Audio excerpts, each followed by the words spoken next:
stream to YouTube. Okay. Welcome to this special school board meeting of Friday, August 21st, beginning at 1 p.m. And the purpose of this meeting is to consider Resolution 20-06. It was omitted from the agenda on Wednesday's meeting of August 19th. It is posted on the website under School Board Resolutions. Wednesday's meeting generated lots of community comments. Emails continue to come in, and we expect lots of community comments today as well. Community comments are also called public testimony. To accommodate this influx of public testimony, we'd like to explain some of the process we'll use here today. First, we'll open with a few words from Dr. Apostle, and then the Director of Finance will give us some presentation and address some of the issues. Some citizens have already received direct responses. In order to expedite the meeting, our goal is to post all the questions that are presented from today's meeting, plus all of the questions presented at Wednesday's meeting on the district website, along with responses. The district will have this Q&A posted as quickly as possible, and hopefully this will help reduce redundant and duplicate questions. So please bear with us as we get this moving. After the public comment section, the public testimony, the board can consider the resolution. The board may approve the resolution, the board may reject the resolution, or the board could postpone action to a later time. So this resolution was brought forward to provide time for employees that might need to plan and prepare. So with that, I will turn it over to Dr. Apostle. And before we do public comment, I'll brief everybody on the procedures to use for that. So at this time, we'll turn it over to Dr. Apostle. Thank you, President Tarswell. Good afternoon. I welcome everyone to this meeting. I appreciate your attendance. This afternoon, we will present the Shelton School District recommended 2020-21 budget, which takes into account many serious issues, but none more important than the solvency of the school district and the continued march towards providing the very best educational program for our students. I will now ask Brenda Trogstad, our Executive Director of Finance, to present the 2020-21 budget. Brenda? Thank you. I'm going to begin by sharing our actual general fund budget summary. So on your screen, you should see the summary of what was submitted to the ESD. The deadline is July 10th to submit a first class district budget. That has been submitted. ESD has reviewed our budget for all compliance and has moved it on to OSPI for review at this point in time. The plan is at a public hearing on Tuesday, August 25th. The school board will listen to comments from the public and then they will adopt the budget. Our budget has to be adopted by law by August 31st. So on your screen, you will see the overview of our fiscal position for 2021. We are basing our budget on 4,125 FTE of students. The FTE reflects full-time equivalent is what that is. It's a full-time student for Shelton School District. That is, we are hoping conservative enough. We're not sure how our enrollment is going to come in due to being totally online this year. So our estimated beginning fund balance as of September 1st of 2020, we're predicting $2.5 million. Our budgeted revenue, and this includes all state, federal, any local dollars, that's $67,428,771. Our budgeted expenditures are $65,441,016.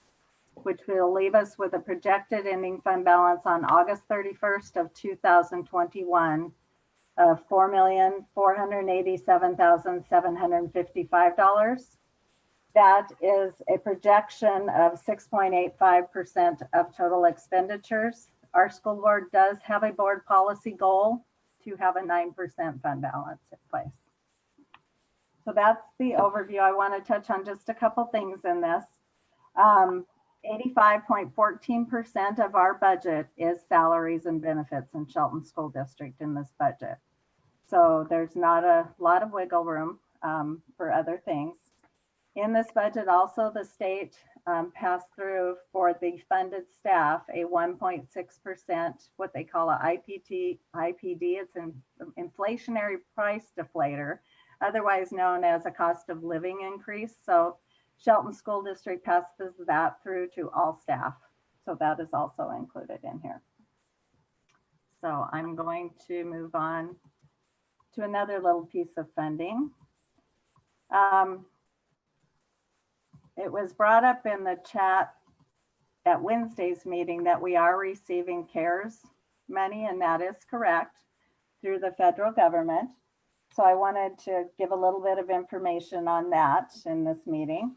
The allocation to Shelton School District, as you see on the screen, is $975,237. There, we have done the grant. It has been accepted. And I can go through the different categories that we put it in and explain what we are using the money for. They do allow you to, I pulled up the exact language in the Q&A. It says other activities that are necessary to maintain the operation of and continuity of services in districts. It also says it should be COVID related. But in all the meetings I've been in, the guidance from OSPI, TJ Kelly, the lead chief financial officer, has said, please don't use this for things that you need to sustain. So here is what we are using the money for. In this first cell, we have $20,000. There's some testing that has to be done with our special education students. So we've allocated $20,000 there. The next field down here is providing principals and other school leaders resources necessary to address needs of their individual schools. We put $250,000 in there. That can be anything from supplies that they need for this online learning, since we've never been here before, additional training for their staff, pretty much anything that keeps this process going forward during this pandemic. The next one here is some training for professional development for staff of our school district on how to sanitize and minimize the spread of infectious disease. When we come back, whether it's a hybrid model or totally face-to-face, we're going to be required to do additional sanitation.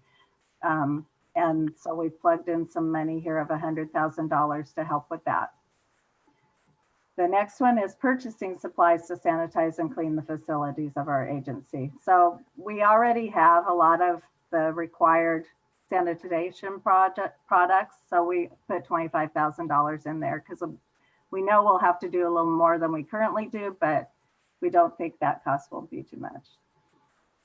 So then here's the planning for and coordinating during long-term closures. It's how to provide meals to students. It's how to provide technology for online learning to all of our students, and provide guidance for carrying out requirements under the IDA, which is special education, and how to continue to provide consistent with all federal, state, and local requirements.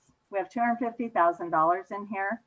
We are purchasing hotspots for our families that can't have connectivity, and there's some additional money down here in the next category of $150,000 also to assist with that.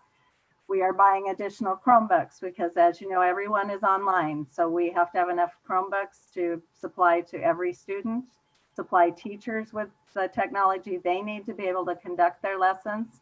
We just purchased recording cameras and mics for all classrooms. So, and they are transportable, that the teachers can take them to and from school. If they need to work from home for some reason, they're able to do that. So then down below, we have other activities that are necessary to maintain and operate the continuity of services. And we have $180,237 in there. When we come back in the hybrid model, we have to provide the PPE, the personal protective equipment, to all employees and provide for students. We have done an order of face masks already that's close to $100,000, and that will only get us through approximately 3 to 4 months. So we're allocating some money there for that.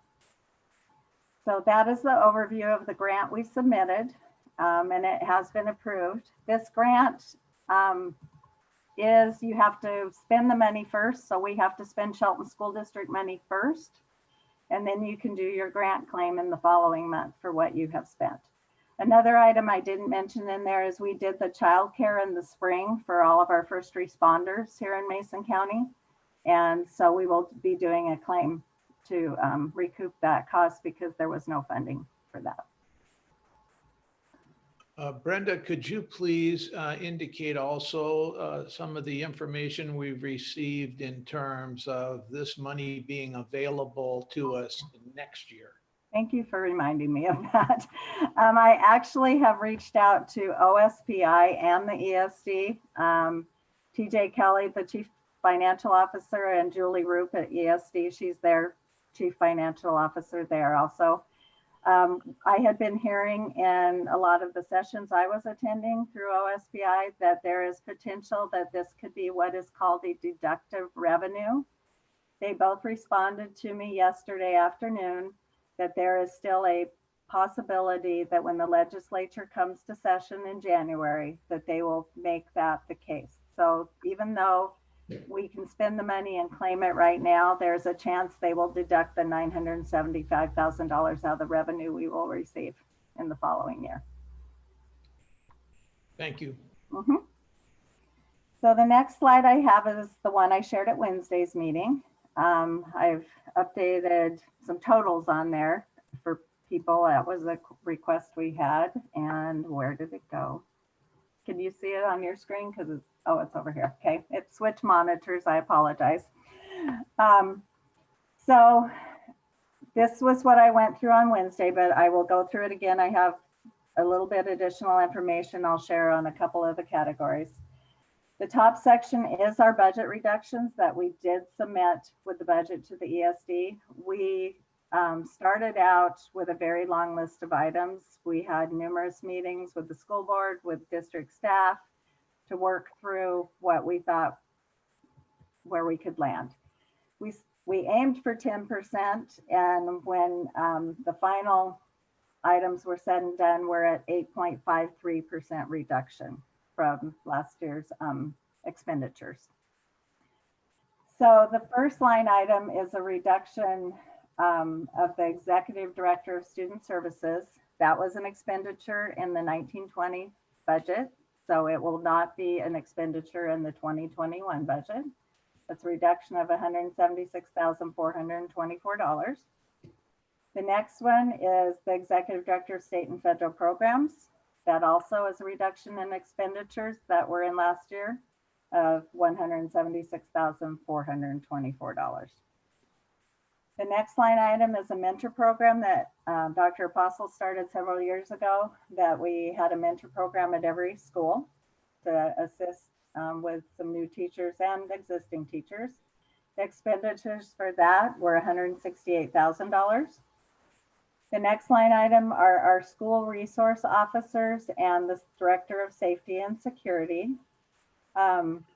Due to students not being in school right now, we have taken that as an expenditure reduction of $202,791. The next line item is we've had a loan for about 10 years. We had a big HVAC project at Shelton High School that we did a loan for, and the last payment was made on June 1st. So that is an expenditure removed from the budget also. Next line item is custodial and maintenance overtime. That was in the budget for $40,000. We will not be doing overtime in the current year, so we've removed that as an expenditure. The next line item is 10 certificated staff, and that's 10 retirees or resignations that we will not be filling. We had approximately 26, I believe, that retired or resigned. I believe that number's gone up a little bit since I last received the document, but So that reduction is $1,260,887. The next one is a reorganization of the fiscal department, which is a savings of $75,000. There is the curriculum leaders.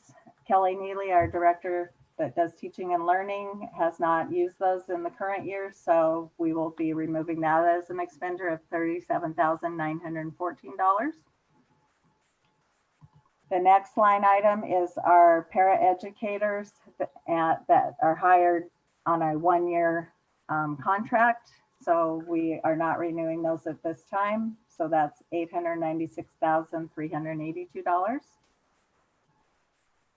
And then we're also reducing our paratech staff by what we call 29.729 FTE. A full-time person is 180 days at 6 hours a day. So we take the hours and calculate down the FTE. This is the reduction of less than half of our current paraeducator staff. So the total reduction we plugged into the budget that was submitted for next year is $5,633,990. And as you saw on my first screen, there's about a $1.9 million difference between revenue and expenditure. So if we wouldn't do this, we would be in the red. We would not be able to submit that budget. You have to show a budget in the black. So that's the first section of why we did what we did. Brenda, can I just add, excuse me, that we still, under this scenario, at this particular moment in time, we still have 84 paraeducators in our district. Okay. The next section are the proposed layoffs, which is due to students not being in schools, being online for 100%. You will see on each one of these lines, I also have a monthly amount of what our cost is, monthly based on this number of positions.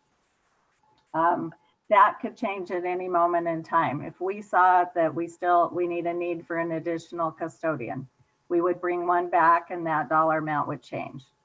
So just keep that in mind as I go through this. The first line item is secretary positions. That total, if you took the full year, is $528,702. The monthly is $44,059. So that's 7.641 FTE. And like I said, that could change depending on how everything that happens with COVID and what the district needs are. The custodial positions, we are doing 8 at this time as a layoff. It's $558,375 for the full year. And it's $42,952 a month. The aquatic director, we were cutting that position in half. As you know, I'm sure in our bond projects and our using of our state match funds, we have done a major renovation of our pools. They look gorgeous. We want to keep them running so when we open back up, they're ready to go. And so there's chemicals and heating and lots of things that have to happen daily in that. So we're keeping that as a half-time. So it's $37,605 for the full year or $3,134 a month. Our athletics and activities, I'm going to scroll a little bit here. If we had the full year that we did not have any athletics or activities, which are clubs, it would be $684,661. That equates to $57,055 a month. And down below, I've broken it out based on the expenditures there. So athletic stipends for coaches is $376,000 a year. So depending on what seasons WIA allows us to have, that would fluctuate as things happen here with COVID. The next line item is activity stipends. Those are our club advisors. So that is $118,269 a year. And then intramural stipends mostly happens at Olympic Middle School. There's a little bit at Oakland Bay Junior High, but we started athletics there last year, so there's not much there. So that's $22,741. Game management are the people that do our time clocks, take our tickets, do game supervision when we have competitions. That's $18,851 a year. Our athletic officials, we moved that from Associated Student Body Fund to General Fund several years ago to assist with them, and that costs $32,300 for a full year for all of our sports. And then travel to and from competitions are $116,500 for the full year. So I'm going to jump back up here. The bus drivers, we're looking at laying off bus drivers. This due to being online. We will have some routes. We'll be keeping 6 drivers to start. We have some routes to some facilities that our special ed students go to. We're also keeping a few drivers because we anticipate needing to bring some small groups into the schools at different times for additional educational assistance. So part of that is due, and this will apply to the mechanics in the next line too. We are getting funding from September through the month of January. We have 3 times a year we report ridership. It's in the fall, so we probably won't have much ridership in the fall. We report again in the spring, depending on what happens with the pandemic. If we can open school, we might have some more, we might not. And then we do right at the end of the school year. So depending on what happens with the pandemic, there's a good chance we'll be paying money back if we stay online, or if we start to open up, we might be able to even out. But that is why we need to lay off drivers, because that funding will not be able to cover them, and we don't have routes for them to drive right now. The next line item is similar. It's mechanics. We're looking at reducing that by 2, $157,361 for the year, and then $13,113 monthly. We run a transportation co-op here in Shelton School District for Pioneer, Southside, and Shelton. We have the majority of that because our fleet is so big. But we have mechanics that work on all those buses. Those 2 districts also have gone online. So we are keeping 2 of our mechanics to keep the buses we will have on the road functioning correctly, and to continue to work on our full fleet so that we're ready to go when school opens up. Food services is another one that is funded directly by the meals they serve. Currently, we're looking at reducing staff because of the number of meals we serve, and I'll explain that in a minute. The annual would be $319,029, and monthly would be $18,574. What happens is when we're in session, we serve about 2,500 meals a day to our students. When we started serving at our 3 sites, which was Bordeaux, Evergreen, and Shelton High School, we dropped down to about 600 meals. And then recently, since we began the summer program, we're averaging about 130 meals a day. So as you see, it's not funding itself. It's not even covering the current staff we have working. We lost approximately $600,000 in revenue since March 13th, just in that program, and they're required to live within their funding. So that is why we're looking at doing layoffs right now with food services, and other districts around the state are also doing the same thing in that category. So if all of these happened for the full year, it would be a $4.2 million or $339,900 per month during the layoff time. And again, that can fluctuate depending on how we start to bring people back in these groups. So then we have a couple of funding source shifts down here. All of these were originally out of our basic ed funds in the 1920 budget. The first one is the secretary to the teaching and learning. That now has taken over the state and federal program duties also from that reduction above. So we're able to charge part of that secretary to some state and federal grants that we receive. And then we have bilingual paratechs that we have in our schools to assist with families And those were originally out of basic ed funds, and those have been moved to the transitional bilingual grant. There's some more capacity there this year. So that is all I have.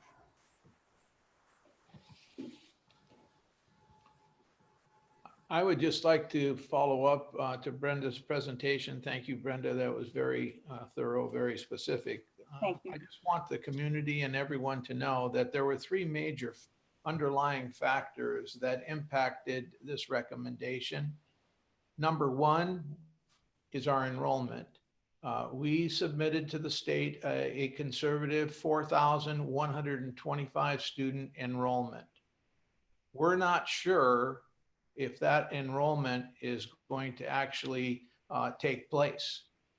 We will know as school begins what direction that is going, whether we're going to meet our projection or not. If we don't meet our projection, that spells trouble for our school district, just like it would for any school district.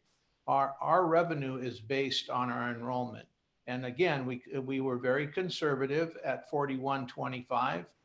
We're hoping that it comes in at least at 4125. We've exceeded that in years past, but this, as we all know, is a very, very different year. So that's a variable that came into play in terms of our recommendation. We have to be basically prepared for anything that may take place in terms of our enrollment. The other thing that we took into consideration is the fact that the state is telling us that there's a $10 billion deficit and it could grow to 12 billion next year. And so to not pay attention to that would be very irresponsible. We don't know what that means for public education, but $12 billion is a lot of money and it could impact public education. So we're preparing for what may happen down the road, not only in relation to 21-22, but even further 22-23. So that was a major issue in our discussions. The third issue is that at some point in time, we're going to be heading back towards, let's put it this way, the hybrid model where we have online learning and in-person learning. And that's going to be more costly than what we're trying to do with 100% online learning and trying to meet the needs of families and students that have special circumstances. So those are factors that we took into account. We met weekly with the school board and we discussed these various issues in depth. Every single week, we would meet on Thursdays at 4:30. This is a very, very difficult decision. We were hoping that it would be something different, but it's not at this point. And the only other thing I will add is that this is where we are as of August 21st, 2020. Could things change for the better or for the worse? Absolutely. But I believe based on this recommendation, we are as prepared as possible to meet any and all circumstances that might be before us. Thank you very much. Any comments from the board? Questions? And I would just like to, mention about the ending fund balance. We experienced a state shutdown twice here in recent years. And there are times when the state doesn't pay as much as we calculated that they would pay. They short pay something for one reason or another. They're trying to balance their budget as well. That doesn't relieve us of the obligation to pay our people and our expenses. And so we need to have a sufficient ending fund balance in order to address those things without interrupting our people. So, and it also allows us to fix something that may break unexpectedly. Point in example is the HVAC loan that we're just now paying off. We want to be able to fix that and not have a building that's leaking on equipment or students or staff when we get to that point where we can be back in.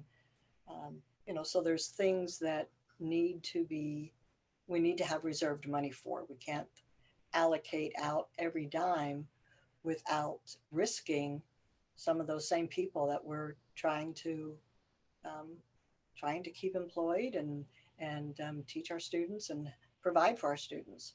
So, You know what, Sandy, if I may, we in the Shelton School District understand school finance and school budget. And I think a testimony to that is that we received notice yesterday that we had a clean audit, no findings whatsoever. So we understand school budget and what needs to happen when. We know how to allocate, reallocate, reduce, and enhance when appropriate. And based on this budget, we have thought through every possible angle to protect the district budget.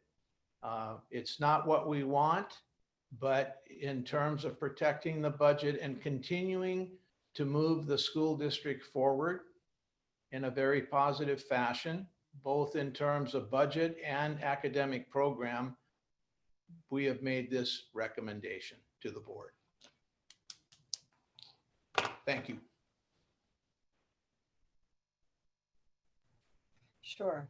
And, we're trying to keep as much of the student course options out there, keep the academies going, keep options going for our students, provide all the opportunities that we've worked and laid the groundwork for. We don't want those things to go away. So we want to try and keep building on those successes.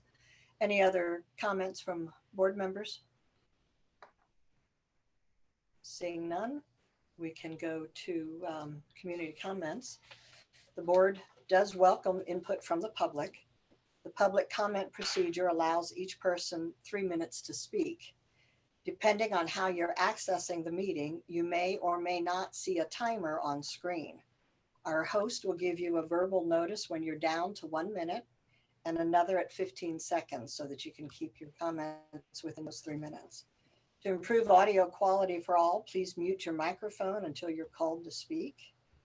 And please be mindful of how you present your question or public testimony, because the board cannot allow complaints against an individual staff member or student. You may be asked to rephrase your testimony and present it at a later time. Public comment procedure also asks that you state your name and address before speaking. So please, when called, state your name and address, give us your testimony, and please refrain from complaining against any individuals directly. So our host, I'll let him tell us who is in the queue.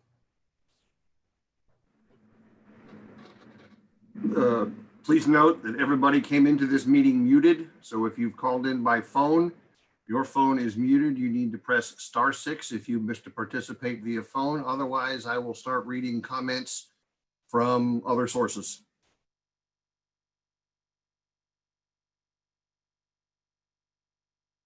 And we do have a delay between this live meeting here in the Zoom and also in the YouTube. So sometimes that takes a little while to see what's going on there. Bear with us. Hearing no comments coming in from participants in this meeting, I will start reading other sources. Received an email from James Carnahan. Dear School Board, I am emailing you in response to your proposed staff reductions agenda item. Why are you not responding to questions about the care funding that is supposed to maintain staff levels during COVID?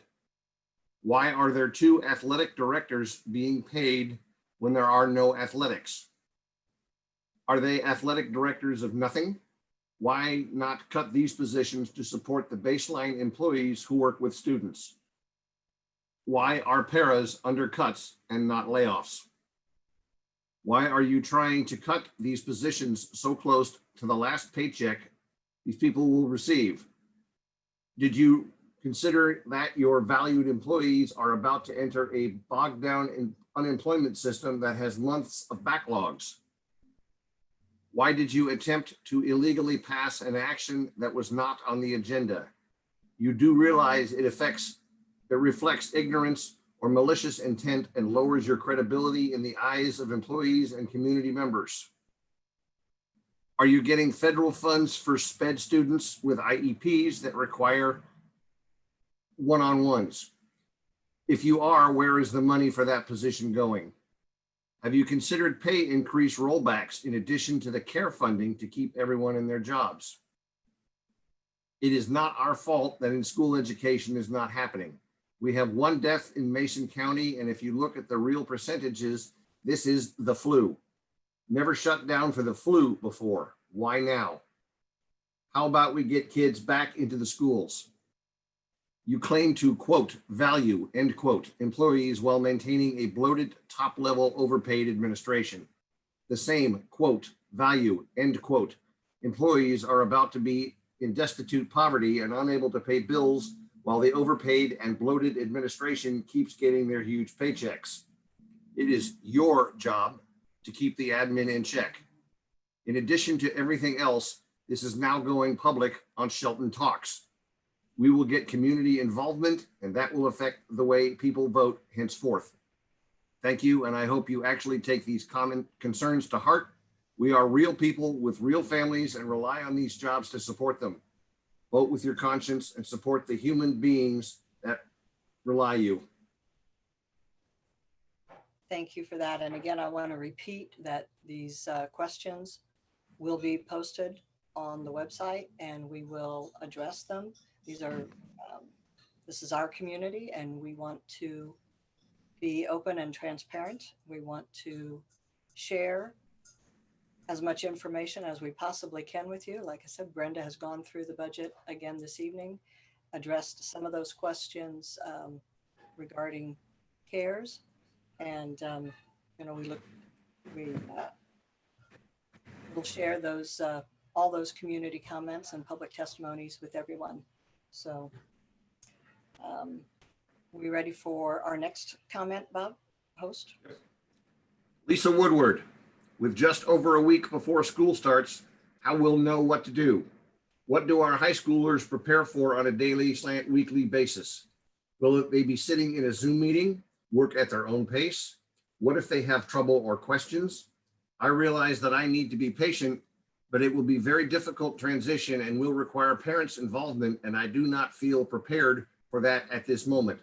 I'm positive that my son is even less prepared. Jamie Barrickman, please confirm that you have received and will read during public comment. The fact that this administration presented this deeply impactful resolution just 48 hours earlier, and now the board is on the cusp of passing it without sufficient public input or additional research, is beyond reckless and callous to the families who are affected by this resolution. I strongly encourage you to delay this resolution until there is sufficient public input and other avenues considered. It appears that there is no real desire to listen to the public or find alternative avenues, despite Dr. Apostle's claim that, quote, no stone will be left unturned, end quote. For instance, I have not heard of any discussion about staff pay cuts. So this is an obvious, quote, stone left unturned, end quote. I also attempted to obtain basic information and to have a simple conversation from district staff about this resolution, but was stonewalled with Dr. Apostle's red tape.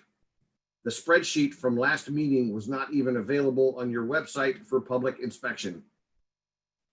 According to Washington State OFM, in 2019, Alexander Apostle earned $205,000 per year.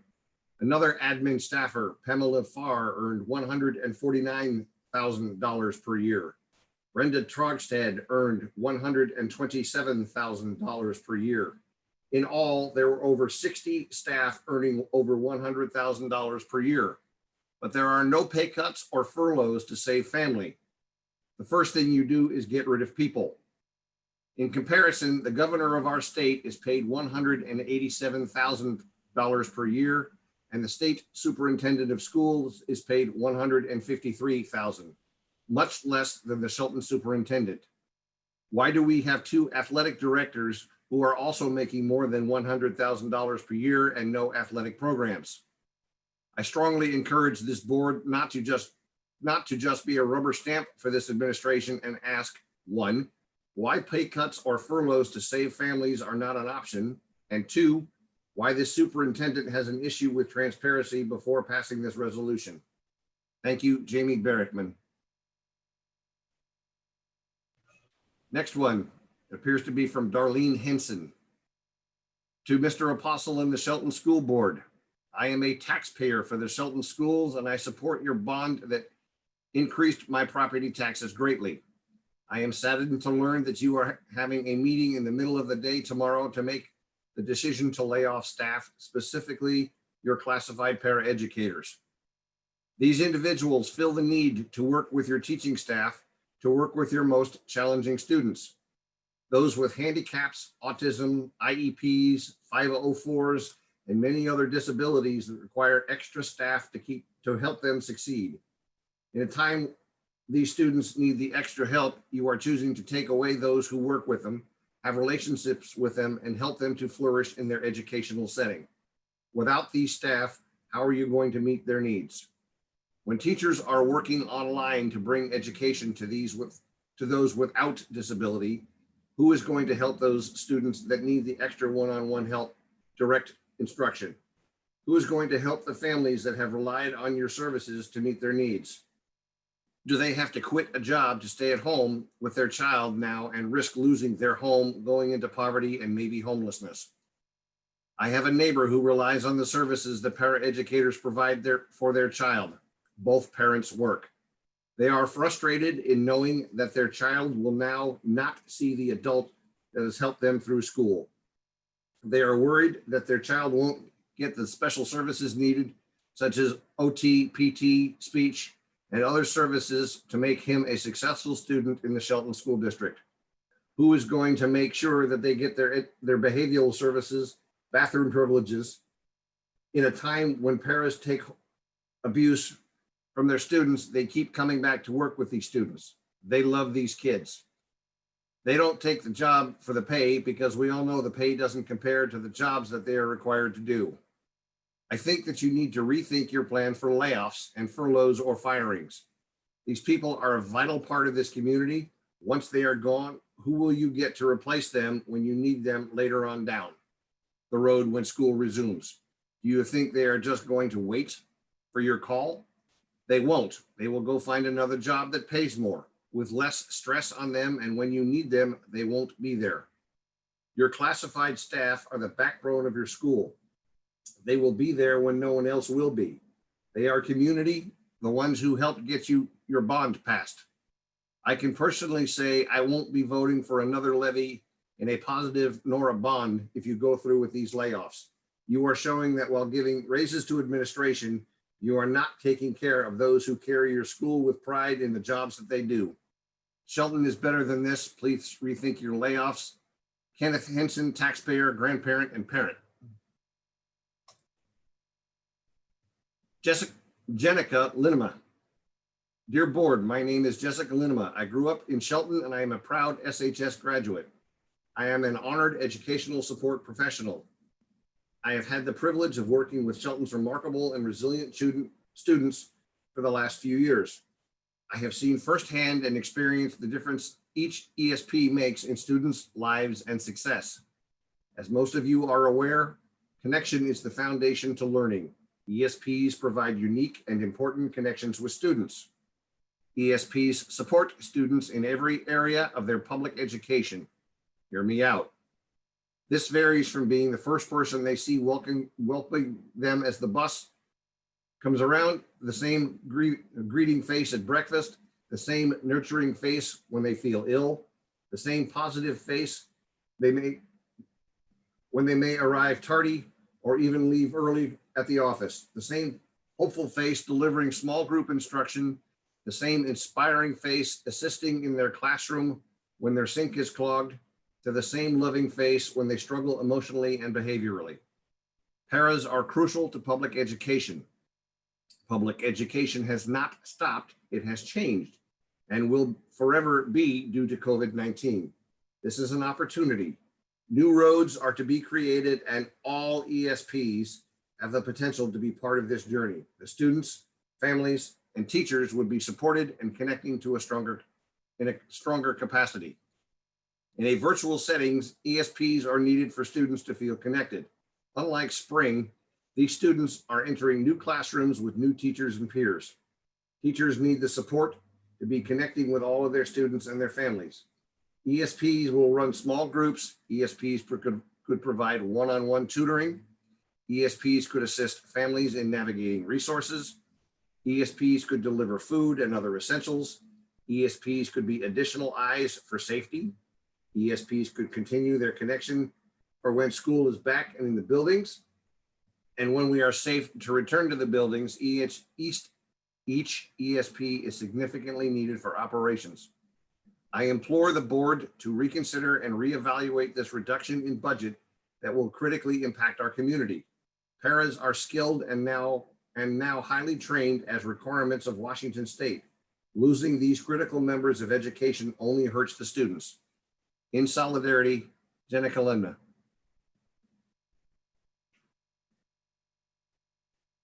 I'm going to see if I hope I don't screw up the pronunciation of the last name. Tammy Macagalopo. I attended the open forward for the elementary school, and I do not feel like my question was answered adequately. I am a single parent household and I work during the day. I do have childcare, but not someone I feel is capable of making sure Bella's needs for school will be met. They talk about a schedule for kiddos during the day with live teaching sessions with a teacher and other kids. My question is, what about my child and other children who don't have the option to do live instruction on K-12? Do they miss out on the ability to ask questions when confused and be able to move forward with lessons that day?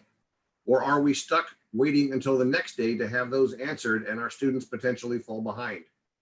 My child has social emotional goals on her IEP. I don't feel like that she can achieve some of these goals if she can't interact with the teacher and classmates. My child is on an IEP and has been for 3 years now. I was very disappointed last spring at the lack of help I received even after multiple attempts and conversations to have help. She is in speech therapy now. How is that going to work? If I could help my child with these things honestly, she wouldn't need an IEP. I am deeply concerned for students who cannot attend the K-12 program during the scheduled hours in the day. They tell us not to let our children to feed off of our anxiety, yet time I turn, there's more confusion and no answers, just left in limbo. I have other questions, but they are dependent on answers to these ones. I appreciate your time and hope we can finally come to a conclusion on this matter. I will be attending today's meeting. Dave Shaw. From my personal observations, these behaviors paras work really hard and have a talent that I could never possess, no matter how much effort was put into it. I have visited the facilities and witnessed firsthand the patience and empathy along with discipline while keeping their cool at the same time. Dave Shaw. Lisa Slagle. Hello, board members. My name is Lisa. I am a LAP para. I took this position because of my love for education and working with children in need of extra assistance. I want to help build a love for learning and help children reach their full potential. I decided to no longer be a teacher and instead become a para because I know how hard teachers work, yet they still do not have the time to help children individually as much as the students need it. Paras are, all caps, so important to children getting a good quality education. It is vital that students get the help they need, meeting them where they are academically and emotionally. I am aware budget cuts must happen. That does not come surprising to me. However, the number of cuts that are being voted on today are extreme. There must be another way. I appreciate the time that has been put into running those numbers and scenarios, but I request positions that are not needed be cut first, as well as pay cuts to those who make much higher salaries. We are being notified so late in the summer, so close to the end of our contracts, that this is more than a hardship. This does not allow time for employees to file for forbearance help before mortgages are due. This does not give time for employees to get medical appointments arranged before benefits are cut either. This also leaves employees waiting for weeks or months to get unemployment benefits. You will be leaving employees that you quote value, end quote, so much helpless and in poverty. Please find another solution. Thank you for hearing me, Lisa Slagle. Ava Taylor. Greetings, Shelton School Board. My name is Ava Taylor. I live in the Shelton area and currently work in Shelton. 2 years ago, I came before the board and spoke about what ESPs do for students, the school community, and to support their fellow educators. Now it seems there needs to be a reminder. ESP are not just warm bodies that fill school buildings and classrooms, or just bored housewives that want the summers off with their children. No, they are a dedicated, hardworking group of men and women that have taken up the call to educate our future generations along with our teachers. While this may not be happening in school buildings at this time, the role has not diminished. If anything, it has been made more crucial. In distance learning, ESPs have been on Zoom meetings and in Google Classrooms, helping students and guiding them through this difficult time. The students have been able to reach out and ask questions and get responses just as they did with their teachers. ESPs have been a lifeline and safety net, just as they have always been. ESPs have helped to deliver schoolwork packets and food at times as needed. ESPs are a diverse group that the Shelton School District took the time and money to get the state training required.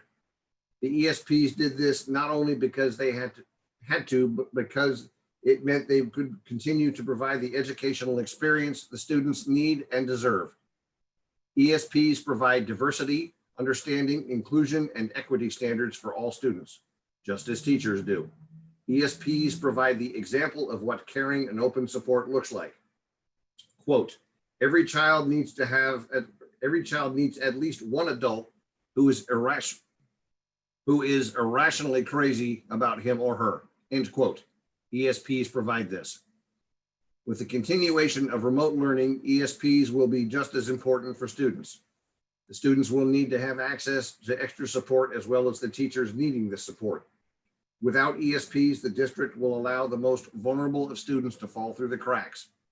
For Shelton School District to continue with their mission of equity and inclusion, there needs to be ESPs involved in this process. When the transition comes to back in the buildings, the ESPs will be critical as well. They will be monitoring smiles, the help at lunches, the needed balanced perspective at recess for our elementary students. Reducing these vital members of the learning environment only tells the Shelton School District community, parents, students, and staff that money matters more than education. That quality matters over quantity. That quantity matters over quality. I implore you to show you are Shelton strong by supporting the ESPs. Thank you for your time. Sincerely, Ava Taylor. Jim Cathy. Good afternoon. I would just like to ask why it has taken so long for the board to decide reducing staff members. We knew back in May that school was going to start online. All us employees could have been looking for other financial options. Now here we are at the end of summer, ready to start a new school year, having to figure out how we are going to help our students and pay to live. It takes weeks for unemployment to kick in. Why the lack of respect for the staff? Also, why do we need an athlete director to monitor the pool that's not being used? Could we find someone cheaper to test the water? Thank you for your time. Teddy Pius. Hi all, I wanted to share my concerns about the current cuts being made to the paras, food service, secretaries, maintenance, and bus drivers. Everyone I've just listed plays a huge part in our kiddos' lives. We have created relationships with each one of our students. For some kiddos, we are their safe place. For others, we are the reason they start to like school. And for most, we are their friend. Not just a name, but a smile, a high five, a fist bump, a hug, and so much more. These cuts will heavily affect our kiddos' education, and that is not fair to them. Now to address the impact these cuts will have on us staff members. Many of us rely on these jobs to help support our families. Many of us rely on the insurance offered to keep our families safe. I myself have major surgery coming up this winter, and I'm now worried that it won't happen. To wait this long to inform staff of the layoffs is not right. You may have just caused someone to lose their home and or form of transportation, not to mention the fact that a lot of staff families may not be able to put food on the table or take their kiddos to the doctor because of these cuts. I don't think you realize the major impacts you are creating by doing these cuts. You say that we can get on unemployment, but do you realize how long it's going to take for us to receive that money? It could be Christmas before we see a dime. We always hear that we are, quote, valued, end quote, or, quote, appreciated, end quote, and so on. These current actions do not reciprocate these words. It is very sad. This is my list of questions. Will we still have our insurance till the end of the year if we are laid off? Why are you keeping the 2 ADs when there are no sports programs? Why are administrators, superintendents not taking any pay reduction? Why are the staff that teachers most rely on being cut? Where is the CARES money being used? Thank you for your time. Teddy Pius. Elizabeth Collins.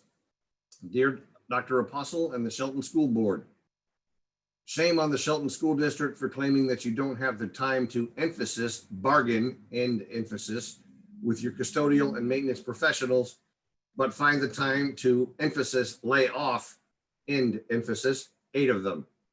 Shame on the Shelton School District for laying off employees unnecessarily in the middle of a pandemic and the worst economic downturn since the Great Depression. Shame on the Shelton School District for receiving $975,000 in CARES funding, but using it to build up your fund balance instead of keeping dedicated employees.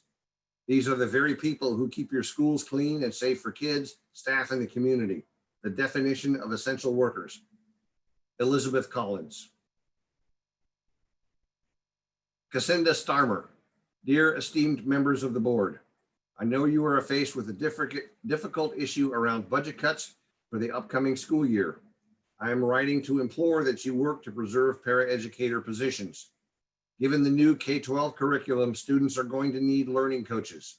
In our community, it is not always feasible for parents or older siblings to fill this need. It is also true that students for whom this is true are the ones who are going to need the assistance the most. Without paraeducators, this need could go largely unfilled. Paraeducators consistently work with some of the most difficult students and provide much needed one-on-one attention that these students need to put them on equal footings with their peers. Without paraeducators, it is not unrealistic to say that the 100% graduation goal will likely not be achieved. In these trying times, it is worrisome how many students are falling through the cracks. With the work of paraeducators, we can work to ebb the apathy that is encroaching upon our education system. This is especially true for some of our students of color.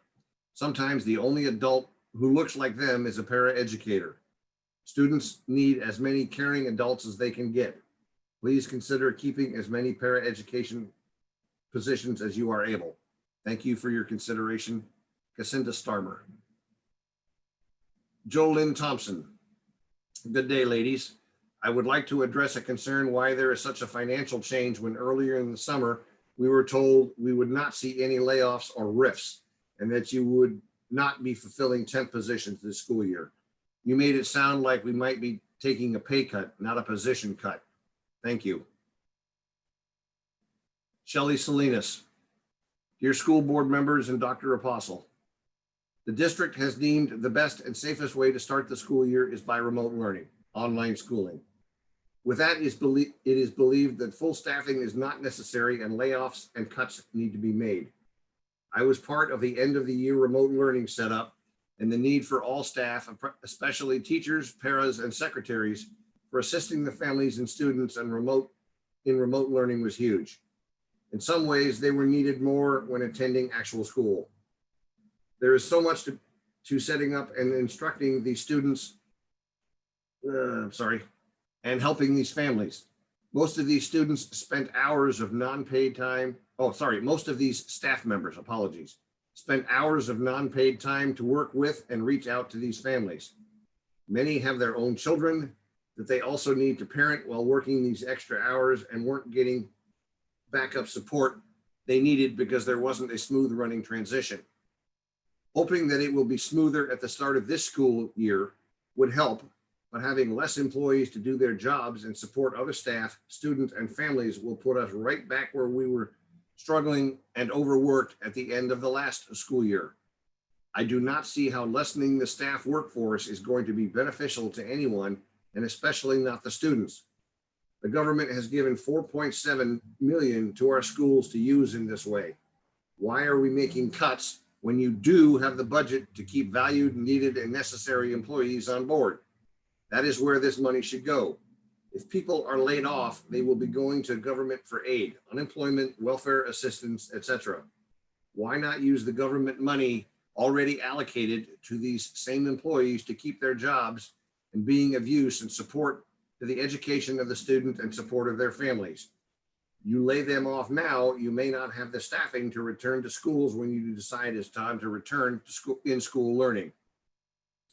Laying off so many, any really, staff now is not going to be beneficial now during online learning or in the future when it is time to return to school.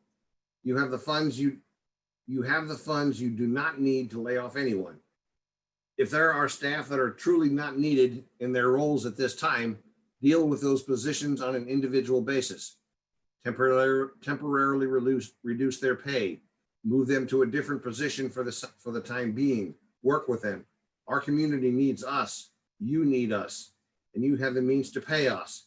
This is not a budget issue. It is a matter of where you want to spend that $4.7 million instead of where it should be spent. I addressed those staff positions I know of firsthand, but all staff positions are important, necessary, and needed. All staff positions can be altered in ways to help assist the online and in-home learning. Your staff is willing to work with you, help in any way and area they can to support their students, families, and other staff members. They need their jobs. You have the means to make this happen. It is time for the school board and district to support the staff that truly makes the difference, loves their jobs, puts hours of unpaid time in whenever needed, and supports their school district. Make the right decision here or let down and lose wonderful, caring, highly trained staff that might not come back when you are ready and ask them to. What good will be $4.7 million then? For the kids, their families, and these hard educational times, you need to make the decision of lives and learning over everything else. Thank you. Brittany Haddock, Cutting Paris. Good afternoon, Shelton School Board. I am writing this knowing that I have a strong chance of being cut, but I think you need to hear why cutting paras is not a good idea. I work as a SPED coordinator for Choice Cedar, and the teacher I am paired with is new and still learning so much. We work great together, and I can generally tell where and when she needs help. We work great together. Since I work with SPED, I do spend 80% of my time with students who have IEPs and helping them, even at a high school level with math, reading, and writing. This is seriously the best part of my day, and even working from home.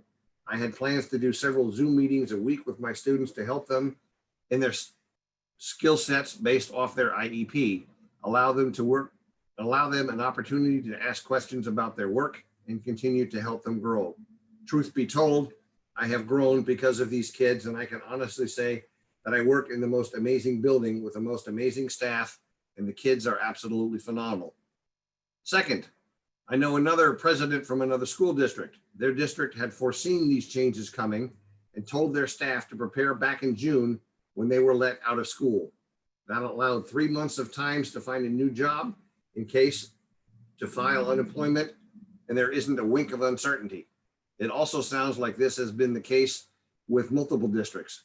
So why is Shelton just now jumping the gun, unable to predict what could happen and tell the paras that less than 2 weeks before the start of school that they will be losing their jobs? Personally, I am a single mother. My insurance is the only thing I have. My income is the only thing feeding my children at this point. I am losing sleep and scared that our district is being misleading to the staff. I urge the school board to look at what is happening and what they can do to fix this. What can the budget department do better do to better predict these changes? What can district do to better inform the staff throughout all the buildings? I can say for myself and probably a large number of those paras that we feel blindsided and not supported. All we want is to have the tools needed to support our students, and with this new distance learning model to help the teachers we work with and not feel like we are replaceable. May I also add that I have a teacher in my building that is high risk.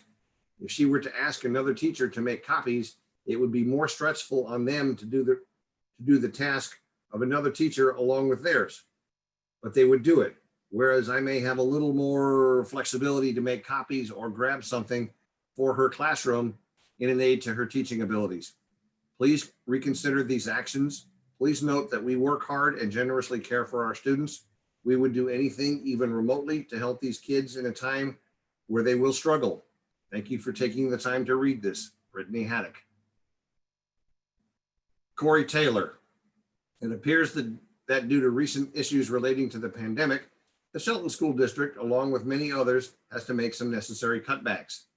In some ways, it seems like a natural reaction, tightening the belt, a matter of common sense to most citizens nearby.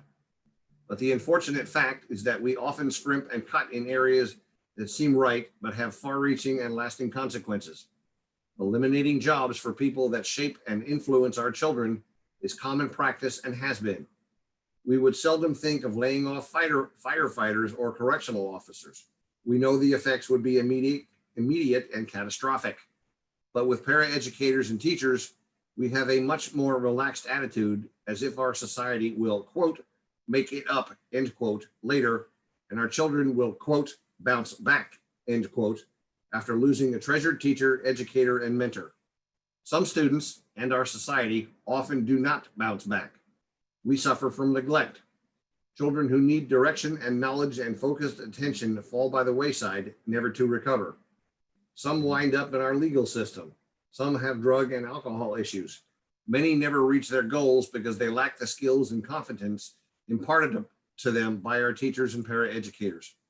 Let's stop asking ourselves, quote, where did we go wrong, end quote, and quit making cuts to the areas that most impact our future. We can't keep wondering why our society falls back in the global economy because of fewer and fewer skilled graduates, then perform knee-jerk cuts without understanding the long-term impact to one of our greatest resources, our children. Most sincerely, Corey Tyler. Susan Radcliffe. Okay, my name is Susan Crow, and I have two children in special needs in the Shelton School District. I am writing you today on behalf of my son, Charlie Radcliffe. Charlie is 11 years old and was diagnosed nearly 3 years ago with autism and ADD with anxiety. Charlie's transition from Bordeaux Elementary School to Olympic Middle School at 10 years old was difficult to say the least. His routine has been completely disrupted. It took him quite a while to get used to the new building, the classes, the teachers, the work, and all of the students. Very early on in the school year, Charlie came home talking about Mrs. Shaw, the behavioral intervention paraprofessional. What I didn't realize at the time was just how much he was able to adapt and grow with her help and support. His daily goals were being met, his work was getting finished, and his confidence grew with her help. Charlie came home one day talking about random acts of kindness and after an after-school program that Mrs. Shaw was running. To see Charlie excited about school and excited to be there after school was out was pretty amazing. I had never seen him with this much joy or excitement about school before. Charlie's biggest struggle his first year at OMS was being bullied. A kid that he didn't even have any classes with would pick on him daily. He got picked on while he was on the bus and in between classes. It was with Mrs. Shaw's support that Charlie was able to seek the school's help. There were several warnings given, but they didn't seem to help. The bullying continued. Charlie was presented, excuse me, please. Charlie was presented with an option to have a mediation meeting to resolve the issue. This meeting took place with Charlie, the other student in question, and OMS's vice principal. Charlie was able to bring Mrs. Shaw in on this meeting for support. With the help of Mrs. Shaw, Charlie was able to tell his side of the story, voice his concerns and his feelings. I do not believe that he would have been able to advocate for himself without her support. The resolution to this issue was a no contact order between him and the other student. Charlie now feels safe at school, confident and supported. Without Mrs. Shaw's support, I don't think Charlie would have had the courage to seek help from the school or to stand up for himself. I believe that his success last year at OMS is because of Mrs. Shaw and the work that they were able to do together. I am bringing all of this to your attention today because it is my impression that there are school positions in jeopardy of funding. I believe that behavioral intervention paraprofessionals, and Mrs. Shaw in particular, she is the only one at OMS, are essential for kids like Charlie to be successful. Without them, without her, I believe Charlie's year would have been much different. Thank you for your time. Sincerely, Susan Crow. Kathy Dawson. The Shelton School District spent $2 million on the K-12 online curriculum, a curriculum which requires a learning coach at home, parent or other adult, for the younger grades. Over 400 students in the school district are identified as English language learners. At Evergreen Elementary, over 60% of the students and their families speak Spanish. According to the Every Student Succeeds Act, ESSA, which is federal law, quote, schools must ensure that English learner students can participate meaningfully and equally in educational programs, end quote. How does the Shelton School District plan to afford students and their families this access when all of the curriculum is in English only? Training videos for learning coaches, parents, are only in English. Help hotline, phone and chat are only in English. It makes little or no provision for families without adequate internet access or technical knowledge. Just as the Shelton School District has legal obligations to students who qualify for special education, they also have legal obligations to English language learners. The K-12 curriculum does not meet the minimum civil rights obligation for English learners. Why did Shelton School District not realize this when they chose to adopt the K-12 curriculum? Kathy Harding. Bob, you've been doing a lot of reading there. Are there some phone-ins that would like to provide some testimony, give you a little break for a bit? Thank you. I can get a drink of water.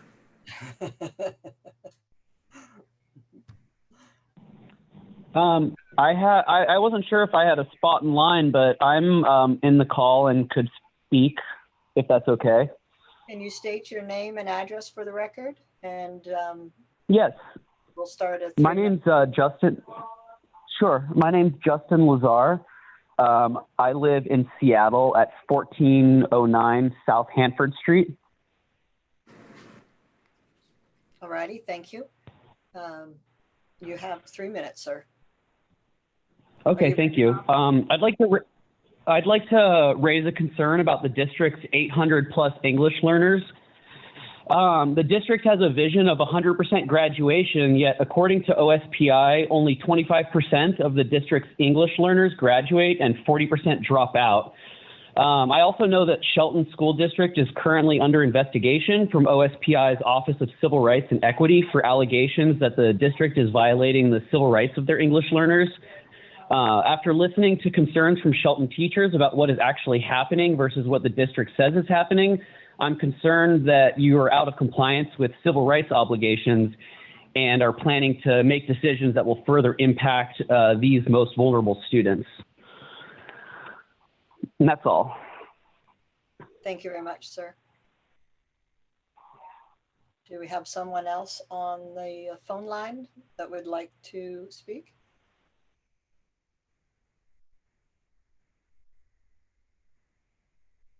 Hearing none, does our host have some people in a queue?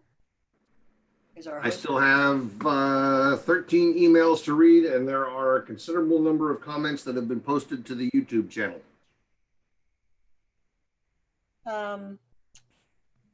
We'll go through the comments that you have, those 13 emails that you referenced. And then we'll see Okay. if there's anybody else by phone, and then we'll see where we're at from there. Okay, continuing with the emails. Emily Hearn. I am the mother of 2 kids in Shelton School District, with one of them having an IEP.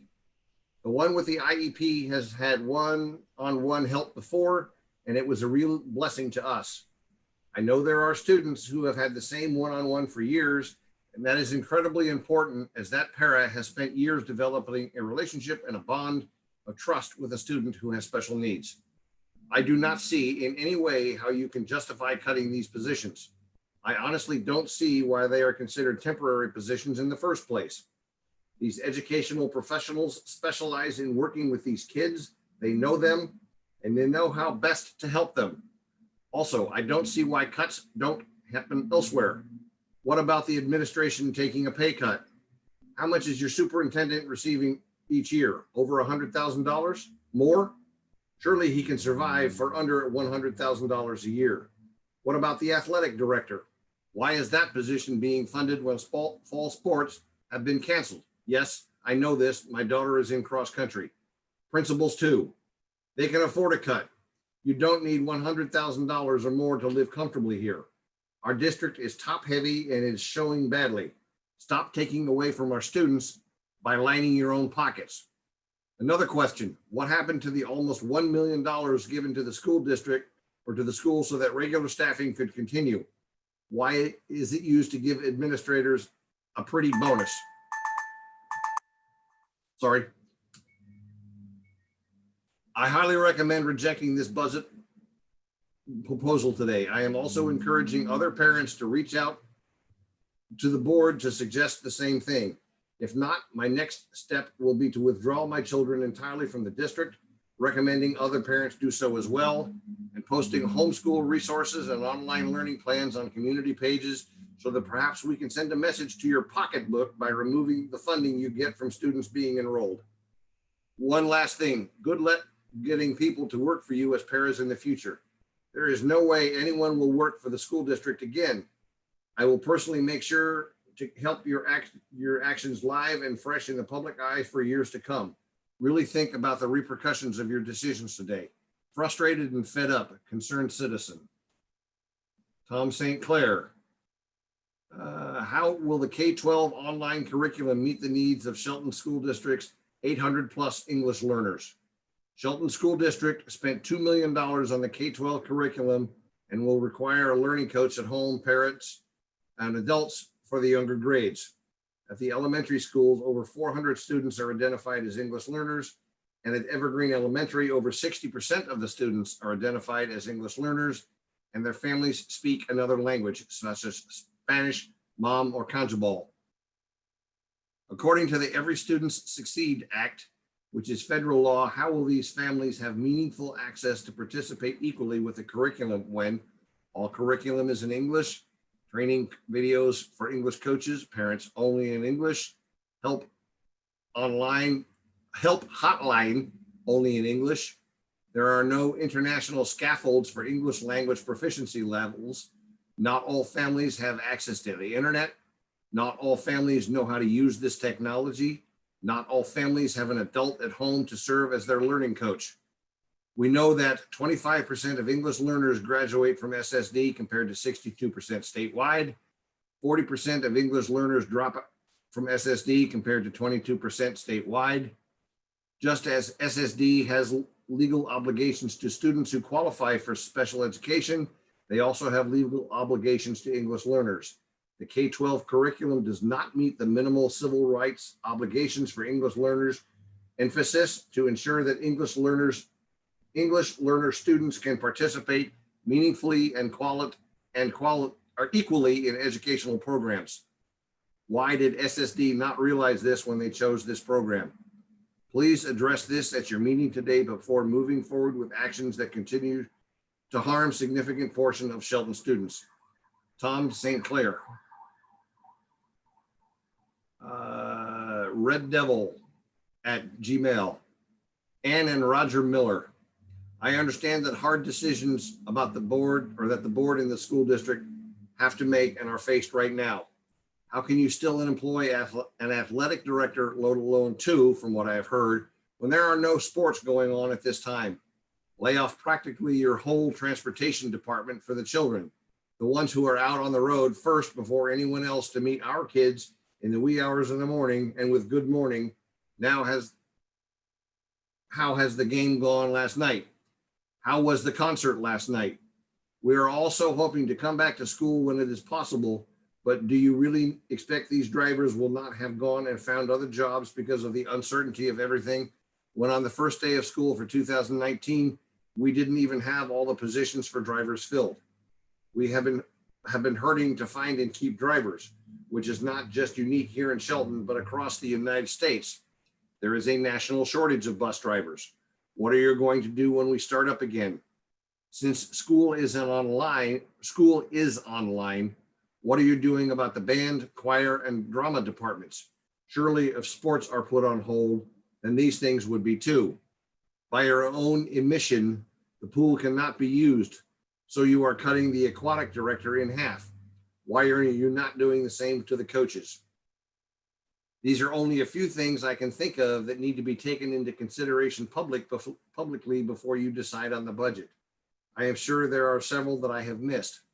I am also concerned that you scheduled an emergency meeting to make a decision on this budget when you had originally had it scheduled for the 25th and announced it so at the last meeting, which seems very confusing and interesting at the same time. Anna and Roger Miller. B.W. Wilson, School Board. I had apologized in advance for these questions if these questions have already been asked and answered. Please correct me if I have wrong information. I understand that you are monitoring the COVID-19 situation and want students to return to school as soon as possible. As you know, parents have expected a lot of the district, and many wanted their tax dollars back because of perceptions. They expect quality education and safety for their students, as Dr. Apostle has promised, and they want staff working.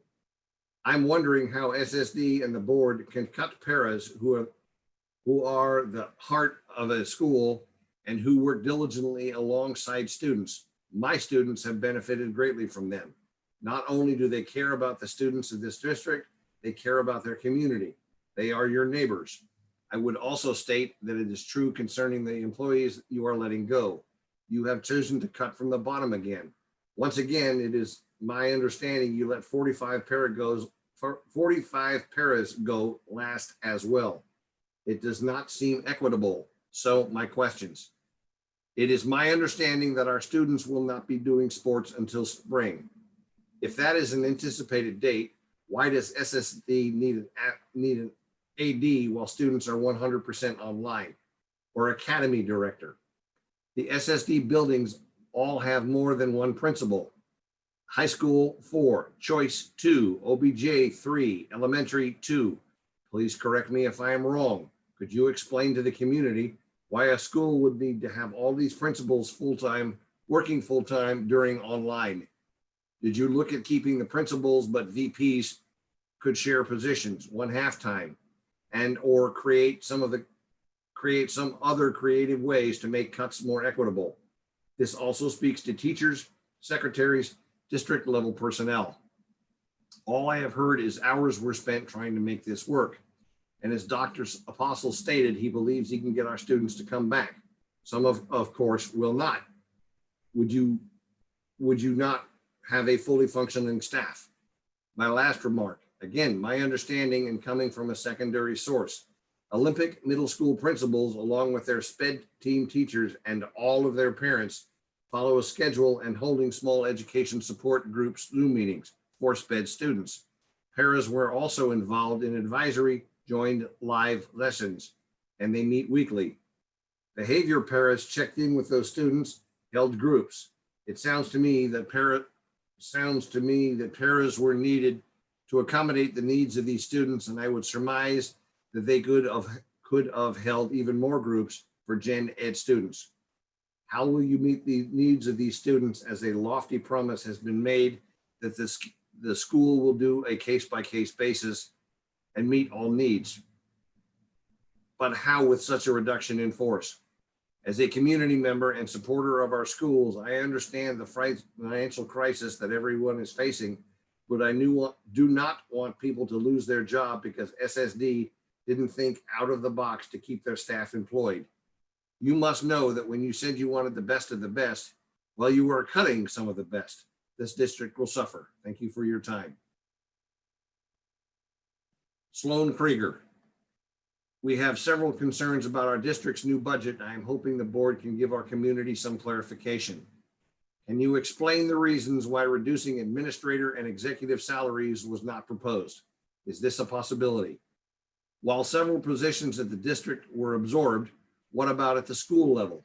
What sort of options are there for salary reductions or partial employment for administrators? We are also expressing concern over the fiscal responsibility of the district, specifically when it comes to school administrators. We believe the community deserves a full report on school administrators' salaries, position descriptions, and turnover rates. How much has it cost our community already from mid-year turnover in the last several years? And to be clear, this is a separate and cannot be explained by the movement of grades either. The cost of employee turnover, the lack of consistent leadership when mid-year shifts occur, staffs being rearranged from other schools. This affects the entire district, and what are the financial ramifications of this? If administrators are resigning several months into the school year, leave their position, and sometimes are put on special assignment, how many salaries are we as a community paying for? Also, how can the district account for special assignment work, and how much of it cost, and how much did it cost the community? Thank you. Morgan Hodson. My name is Morgan Hodson, and I think my biggest question that I have for today's board meeting is you can't even follow through with 504 plans as is with the staff you have. How are you going to guarantee that with all of the cuts?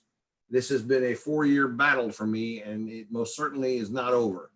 What about sensory equipment for the students on 504 plans? Michael Budd.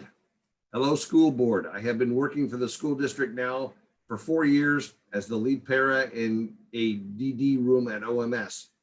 After hearing about all decisions that are to be made in the following days, it raised some concerns. My students require extra attention to learn, grow, and succeed in this world. And I worry that if these cuts go through, sadly, that they will fail. As with all of the other students in the school district and with the same disabilities. These students cannot learn via Zoom. It is impossible. I know this because we've tried. Letting SPED paras go will be an absolute devastation to these students' future and the future community that they will be working and living in, which is the same one we live in. My next and last point is the huge butterfly effect this will have on people. Many of us have families of our own, which is why we chose to work with kids in the first place. A decision to lay off many people will bring hardship for many parents, students, and our own children. Bills will pile up and families will slowly crumble, thus adding to the already large poverty levels that sadly exist in our community. This will not help the situation in our school district. It cuts to the budget absolutely have to be made. I'm sure there are other avenues that can be discussed and agreed upon, but cuts in the workforce is a very scary gamble that comes with a negative outcome. I don't want that.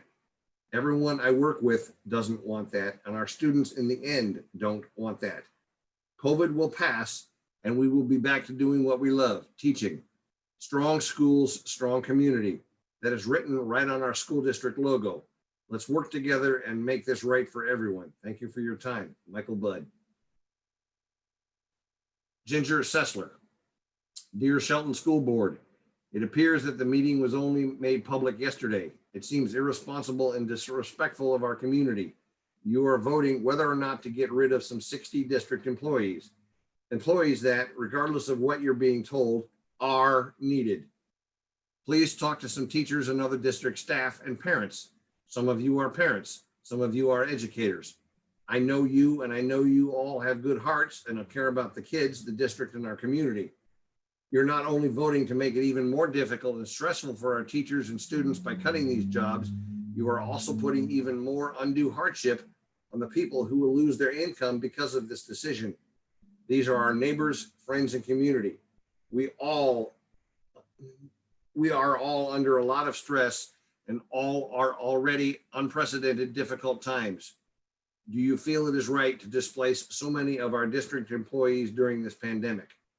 Can you not anywhere find funds that might be cut that won't cause so much harm to so many? Look around you. I implore you to do the right thing and vote no. Ginger Sessler. Jennifer Aisenberg-Flute. Please, please, please check your emails as we are pleading with you regarding the cuts and the adoption of a costly curricula that will not be equitable for at least 10% of our population. Thank you. Justin Lazar. Considering there are state and federal laws to ensure districts provide language and assistance and access to comprehensible contact in English learners, what is Shelton School District's specific and systematic plan, including teacher training, family training, resources, and other supports that are specific to EL to meet the needs of the district's English learners? This includes the plan to provide support for all students who are enrolled in the dual language program at Evergreen Elementary. KG Delbert. I was the head fast pitch coach for Shelton High for 10 years. You can put me at the top of the list in supporting athletics, all athletic programs. They are paramount in teaching leadership, teamwork, and resilience. So saying this, I am having difficulty accepting why we have 2 athletic directors by our school district, employed by our school district. It is my understanding that only one of our ADs is currently under contract at this time. Many school districts have dual roles for their athletic directors. For instance, Timberline's athletic director is also a teacher.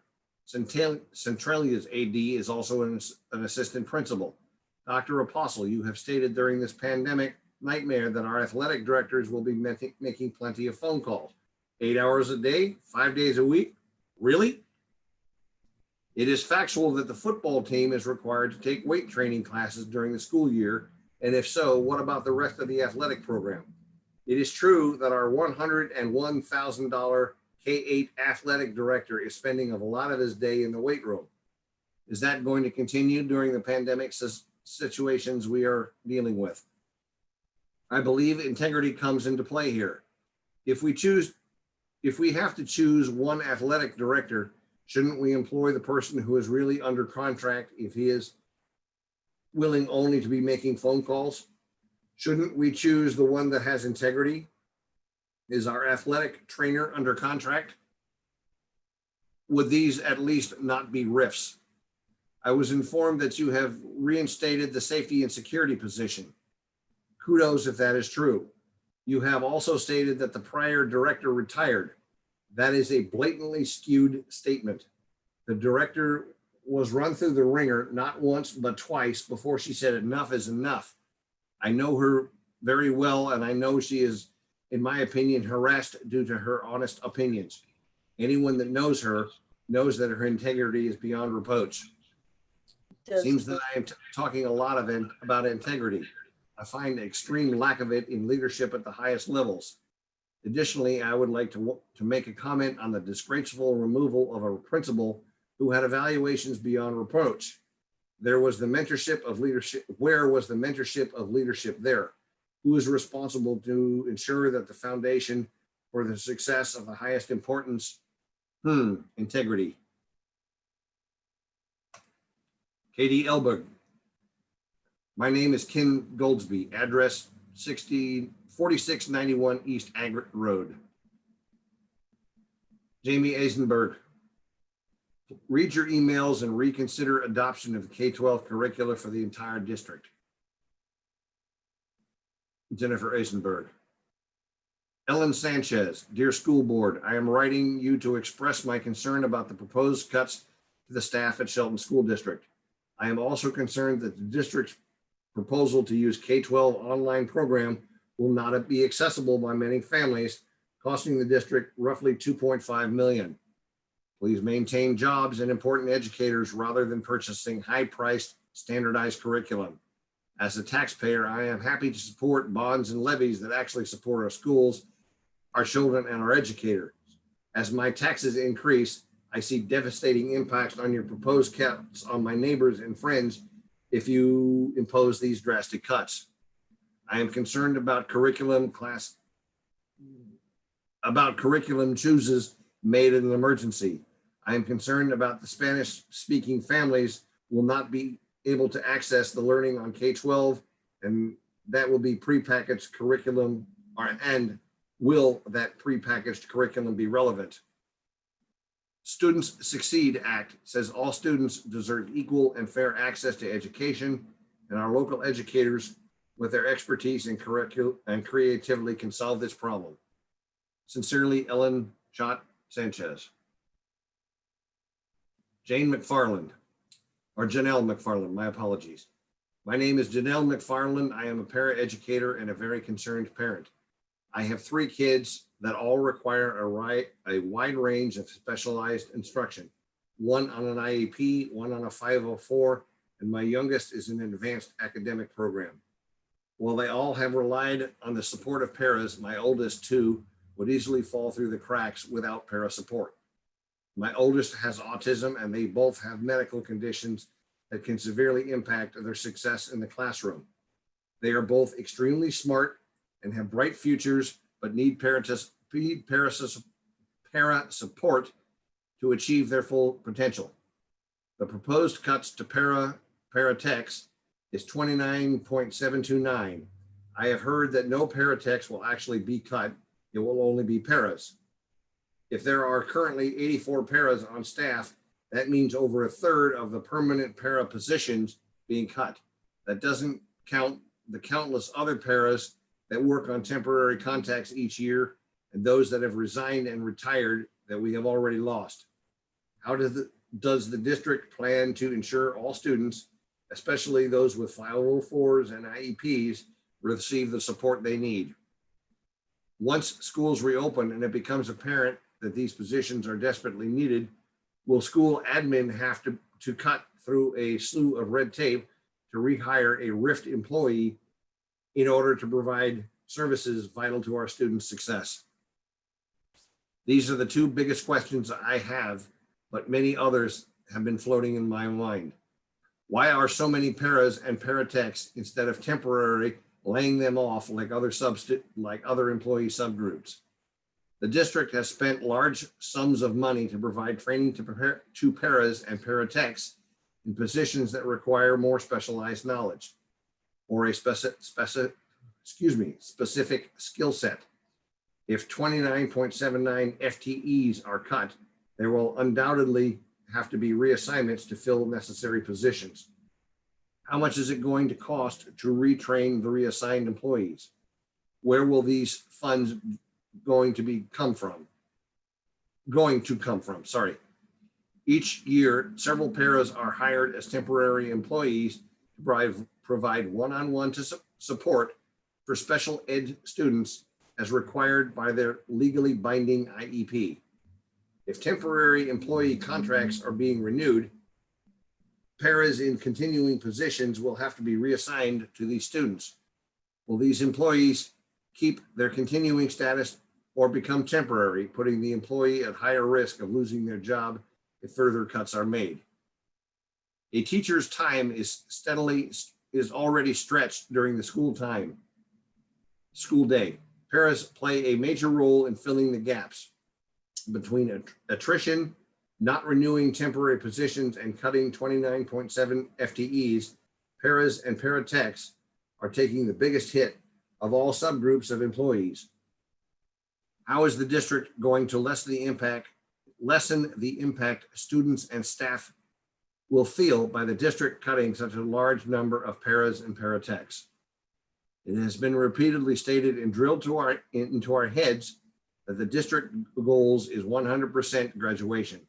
There is a stronger correlation between student success and relationships built with frontline staff and direct support received, how will we achieve 100% graduation if the frontline employees are continuously cut or reassigned while high-paying admin positions are frequently added due to reorganizations and are rarely cut? These actions not only disrupt the momentum of schools and frontline staff, they have a negative impact on the morale in the district. They decrease the parent confidence in the quality of education services provided to our students, and they increase the doubt the community has in the competency of the board, superintendent, and district office administrators. I strongly urge the district and the board to reevaluate the proposed cuts. Thank you, Janelle McFarland. That concludes the emails that have been received so far. Thank you very much. We certainly appreciate you reading those, and you can go get a drink again. All right. I can tell your voice is getting tired. Yes, it is. Thank you. Do we have anybody that wishes to speak via phone?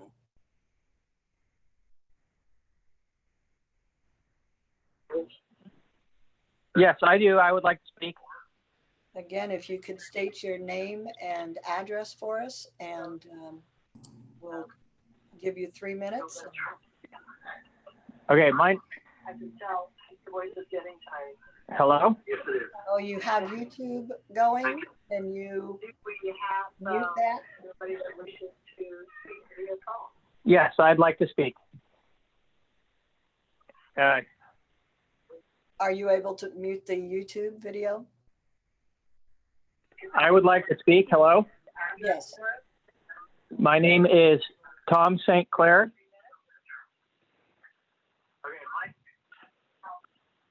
Go ahead. My name is Tom St. Clair. I would like to speak. Yes, I'd like to speak. Tom, Hello? we can hear you. Mr. St. Clair, we have Okay. a loop between the Zoom meeting and the YouTube meeting. Can you please Okay. mute I will. the YouTube meeting Let me that you're mute the watching in Zoom the meeting. background? Okay, let me mute the Zoom meeting. Okay, that work?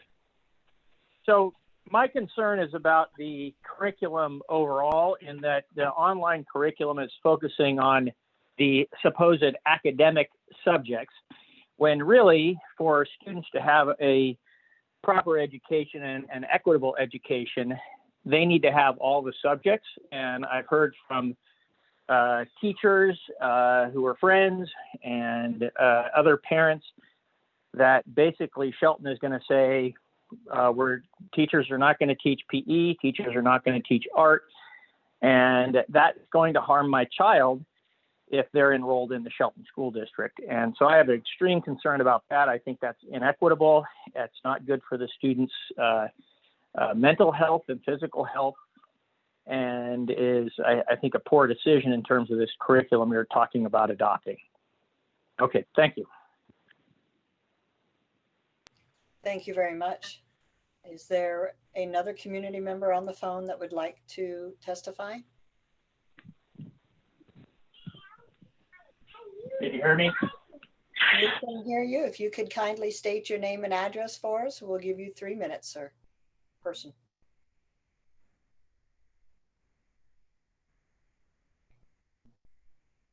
Are you there? Hard to tell sometimes with some of these delays going on. If that person comes back to us, we'll give them the opportunity. In the meantime, is there another community member via phone that would like to testify? In order to testify, just give us your name and address, and keep your comments to 3 minutes, please.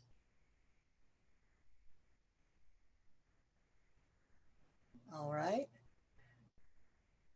I don't see anybody coming across. Host, do you see any activity from your end? I do not see any further activity on my end from the Zoom meeting, but there is a very lengthy list of comments that have been posted to the YouTube stream. And that begs the question of, of reading those. Did we read YouTube comments at the Wednesday meeting? We did not read YouTube comments on Wednesday's meeting. I can copy and paste these to a session that can be addressed on the webpage. I can read these. It is up to board and administrators' discretion. All righty. Because of the nature of YouTube and that it doesn't, those comments won't have the same name and address stated in front like most public comment is asked. I would defer to the board and get a consensus of what the board would like to do with YouTube comments. The host has offered that we could post those comments online. Does the board want them read this evening or this afternoon in this meeting? Sandy, I agree with you since it's not in the same format as someone calling in or emailing in where they can state their actual name and address. I think that if we can post those and read them like Bob did for us on Wednesday, that would be more appropriate. And I have another computer here. I've taken a look at many of them. Some of them are comments amongst each other. Some of them are not actual direct questions. Some of them are very direct questions. So I think that having us be able to read through the whole stream and add those to the question and answer that we're going to be doing for all of these questions would probably be the best way to do that. All right. Other members of the board? Is there I consent? agree. Okay. As do I. All righty. All righty. So it is agreed that we will go ahead and post the applicable YouTube questions to the video. This will be the last call then for any other public testimony. Is there anybody else still wishing to supply some testimony via phone or via an email sent to the email address supplied with the meeting?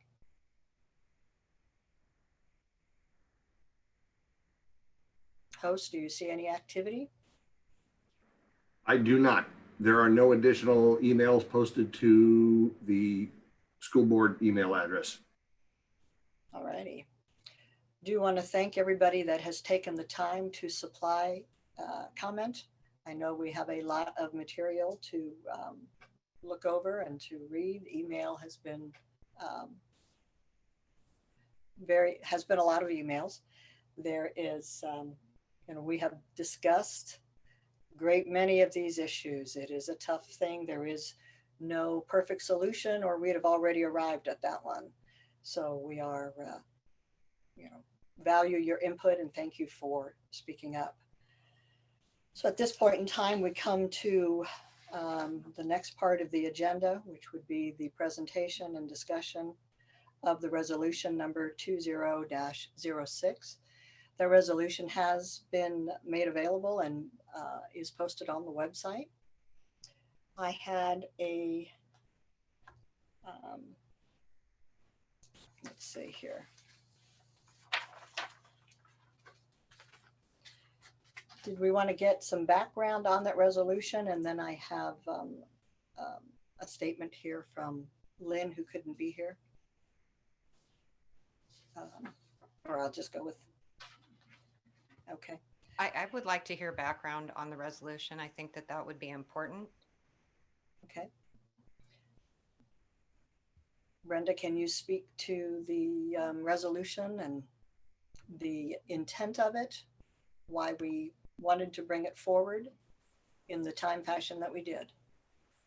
So in working with the district attorney, it is his recommendation when you do any type of reduction in force, whether it's layoffs or anything, you do it through a resolution that you legally adopt. So our district attorney is the person that wrote the resolution for us. We did start working on one several months ago, but due to the pandemic, we really didn't know what was going to happen with our budget from the state. So we paused, but in more discussions with him recently, he suggested we move forward, and that is why we have brought it to you now at this time. And we know a lot more information than we did then. You know, had we tried to bring something a month ago, the list could have looked a lot longer Mhm. if we were looking at a 20% or a 15% reduction. So we chose to wait a little longer to present this so that we would have fewer moving targets. The targets would have slowed down some. We would have more concrete information. It evidently, you can tell by some of the comments that people want to know what their status is going to be sooner rather than later, which was why we proposed bringing it forward yesterday and today. So, but there's a lot of discussion and a lot of comment that has come in. I did have, was there any other comment or question from the board about the resolution? Okay. I did have a comment from Lynn, since she couldn't be here at this meeting. She wanted me to read this statement for her. Her statement is, I think it is important that we postpone this decision until the next regular board meeting. I know staff had reason to try to expedite the decision that was intended to be compassionate to the employees affected. However, over the last couple of days, people expressed concerns and want a chance to be heard. When we're making a decision that affects people so directly, we need to be thorough and extremely transparent in our process. I also think the public would like more explanation, as the board has heard in budget study sessions, about the specific reasons for the budget cuts. Lynn apologizes for not being here today, but could not break away from work. She hopes the board considers postponing the decision on the resolution.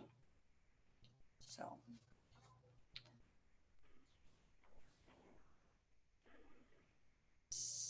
Sally? I saw you briefly. Did you have a comment? No, I'm not beyond saying that I agree with Lynn. If you would entertain a motion, I would be happy to make one at this time. All righty. Would you like to make a motion then, please? I move that we delay a vote on resolution 20-06 until Tuesday at our next board meeting. I second that. It's been moved and seconded. Is there any further discussion? Sandy, I would just like to say that I also agree with that. I think we do need to have more time to digest some of these comments that have come in, whether they've been sent directly to us on email, whether they're on the YouTube stream, so that we can all have a chance to give the public more opportunity to make those comments and answer the questions that I know we're going to attempt to do today by gathering all the questions and putting that up on the website. So I do agree with postponing this. Any other discussion?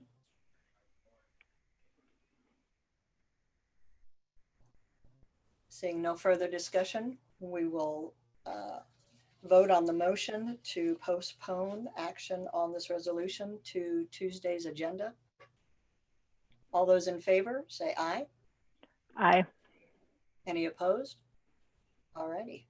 We will postpone action on this resolution till Tuesday. Is there a motion to adjourn? So moved. Second. Seconded, all righty. We are all in favor, say aye. Aye. Okay, so we can adjourn the meeting, and again, want to thank everybody for providing their comment, everybody for their time to listen, and appreciate everybody's involvement today. Thank you very much.